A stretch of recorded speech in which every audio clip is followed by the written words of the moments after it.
Home chef recipes తెలుగులో టేస్టీగా ఈజీగా టమాటా రసం లేక టమాటా చారు ఎలా తయారు చేసుకోవాలో దీనికోసం ఏ ఏ పదార్థాలు కావాలో చూసేద్దాం.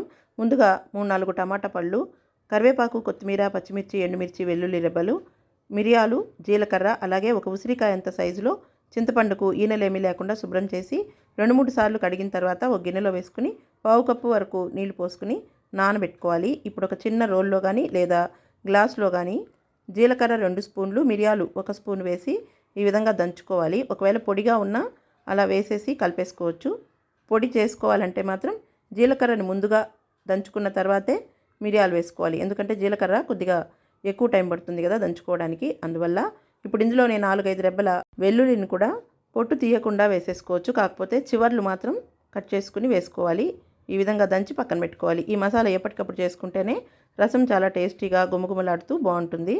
ఇప్పుడు మిక్సీ జార్లో 3-4 టమాటాలు శుభ్రంగా కడిగి ముక్కలు చేసి వేసుకోవాలి. అందులోనే పావు కట్ట నుంచి అరకప్పు వరకు కొత్తిమీర కానీ లేదా లేత కాడలైతే కాడలైనా సరే కడిగి వేసి ఇందులో 2 కప్పుల నీళ్లు పోసుకుని మిక్సీ పట్టి ఈ మొత్తాన్ని ఒక గిన్నెలో వేసుకోవాలి.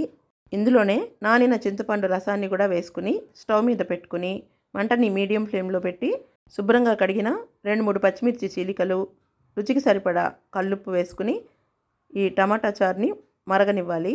ఇలా కొద్దిగా మరగడం స్టార్ట్ అవగానే పావు స్పూన్ నుంచి అర స్పూన్ వరకు పసుపు వేసుకుని మనం ముందుగా మసాలా పొడి దంచి పెట్టుకున్నాం కదా, జీలకర్ర, మిరియాలు, వెల్లుల్లి, ఈ మొత్తాన్ని కూడా ఇందులో వేసేసి ఒకసారి బాగా కలుపుకోవాలి. తర్వాత మనం దీనికి కావలసిన పోపుని రెడీ చేసుకుందాం. ఒక పోపుల గిన్నె కానీ లేదా బాణలు కానీ స్టవ్ మీద పెట్టుకుని 1-2 టీ స్పూన్ల ఆయిల్ వేసుకోవాలి. ఆయిల్ తినేదాన్ని బట్టి కొద్దిగా అయినా వేసుకోవచ్చు, 1 టీ స్పూన్ అయినా, లేదా ఆయిల్ కావాలి అనుకుంటే 2 టీ స్పూన్లు అయినా వేసుకోవచ్చు అనమాట.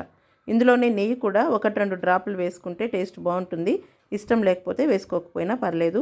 ఇందులో 1 టీ స్పూన్ ఆవాలు, తర్వాత అర స్పూను జీలకర్ర వేసుకుని గింజలు లేకుండా కట్ చేసుకున్న 2-3 ఎండుమిర్చి, అలాగే 2-3 రెమ్మల కరివేపాకు కూడా వేసుకుని వేగిన తర్వాత స్టవ్ కట్టేసి అప్పుడు మనం ఇందులో ఇంగువ పొడి పావు స్పూన్ నుంచి అర స్పూన్ వరకు వేసుకోవచ్చు. ఫ్లేవర్ ఇష్టమైన వాళ్ళు అర స్పూన్ వేసుకోవచ్చు, లేదంటే పావు స్పూన్ అయినా కంపల్సరీ. చారు అన్నప్పుడు ఈ ఇంగువ ఫ్లేవర్ కంపల్సరీ ఉండాలి. ఇప్పుడు దీన్ని మొత్తం వేసేసి కలిపేసుకున్న తర్వాత స్టవ్ కట్టేసుకోవడమే. దీన్ని వేడివేడి అన్నంలో అప్పడాలు నంచుకుంటూ తింటే ఈ వింటర్ సీజన్లో కాఫ్కి, కోల్డ్కి కూడా చాలా బాగా రిలీఫ్ని ఇస్తుందన్నమాట. ఈ రెసిపీ మీకు నచ్చినట్లయితే కామెంట్ చేయండి, షేర్ చేయండి, లైక్ చేయండి. మరిన్ని వంటల కోసం మా హోమ్ చెఫ్ రెసిపీస్ తెలుగు ఛానల్ని సబ్స్క్రైబ్ చేసుకోండి.